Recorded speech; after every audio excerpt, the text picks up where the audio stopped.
धर्म ग्रंथों में अनेक अस्त्र और शस्त्रों के बारे में विस्तार पूर्वक बताया गया है। इन सभी में तीर धनुष बहुत ही खास होते थे। इसकी खासियत होती थी कि ये दूर से ही अपने शत्रुओं का नाश कर देते थे। रामायण में भगवान श्री राम का मुख्य अस्त्र भी तीर धनुष ही थे और महाभारत में अर्जुन को सबसे बड़ा धनुर्धर बताया गया है। आज हम आपको ऐसे दिव्य धनुषों के बारे में बताने जा रहे हैं जो जिसके भी पास होते थे उसका मुकाबला करना बहुत ही कठिन होता था। तो चलिए वीडियो स्टार्ट करते हैं। महाभारत में अगर किसी धनुष का बार बार जिक्र होता है तो वो धनुष है गांडीव धनुष। गांडीव के नाम से जाने जाने वाला दिव्य धनुष पांडव राजकुमार अर्जुन का था, जो इतिहास के सबसे महान धनुर्धर के रूप में प्रसिद्ध हैं, जो बाद में अर्जुन गांडीव के नाम से प्रसिद्ध हुआ। यहाँ तक कि देवता भी उस धनुष से भयभीत होते थे क्योंकि वह बहुत शक्तिशाली था।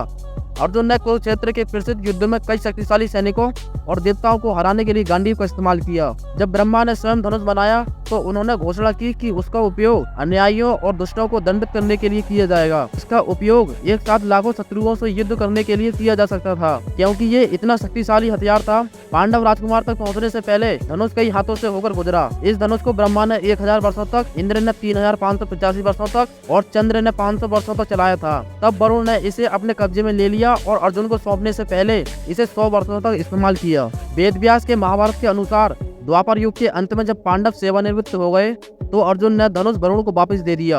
अब आप लोग ये सोच रहे होंगे कि इस धनुष में ऐसी क्या खासियत थी, तो मैं आपको बता दूं कि अर्जुन के गांडीव धनुष में 108 तार थे और उन 108 तारों में से एक तार अटूट था। एक तार वो मंत्र था जो गांडीव को सुशोभित करता था। ये धनुष इतना दिव्य था कि इसे अर्जुन के सिवा और कोई नहीं उठा सकता था। जैसे ही अर्जुन मंत्र पढ़ता था तो यह अर्जुन के हाथों में साफ दिखाई देता था। बताते हैं कि अर्जुन के गांडीव धनुष की टनकार इतनी गहरी थी कि उसकी प्रतिध्वनि तीनों लोगों में सुनी जा सकती थी। अर्जुन का गांडीव धनुष इतना शक्तिशाली था कि ये ब्रह्मास्त्र को भी अपने ऊपर रखकर छोड़ सकता था, जो कि अन्य सामान्य धनुषों से मुमकिन नहीं था। और तो और अर्जुन का गांडीव धनुष अलग झपकते ही सैकड़ों तीर एक बार में छोड़ सकता था। इसके बाद जब द्वापर युग के अंत में श्री कृष्ण पृथ्वी छोड़कर बैकुंठ चले गए, जैसे ही श्री कृष्ण जा रहे थे उन्होंने अर्जुन को द्वारिका वासियों को बचाने का निर्देश दिया क्योंकि वह शहर को समुद्र में डुबाने वाले थे। जब द्वारिका डूब रही थी तो अर्जुन ने क्षण भर के लिए धनुष पर प्रत्यंश चढ़ाने या अपने दिव्य हथियारों को बुलाने के लिए आवश्यक मंत्र याद करने की क्षमता खो दी थी।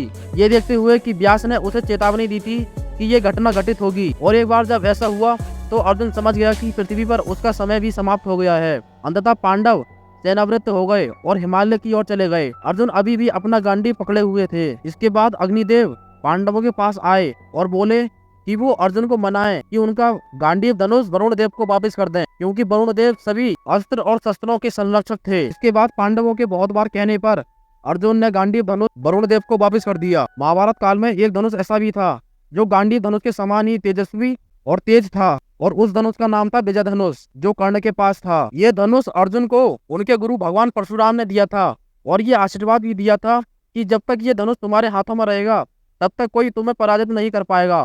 पुराणों के अनुसार विजय एक ऐसा धनुष था जो किसी भी प्रकार के अस्त्र या शस्त्र से खंडित नहीं हो सकता था।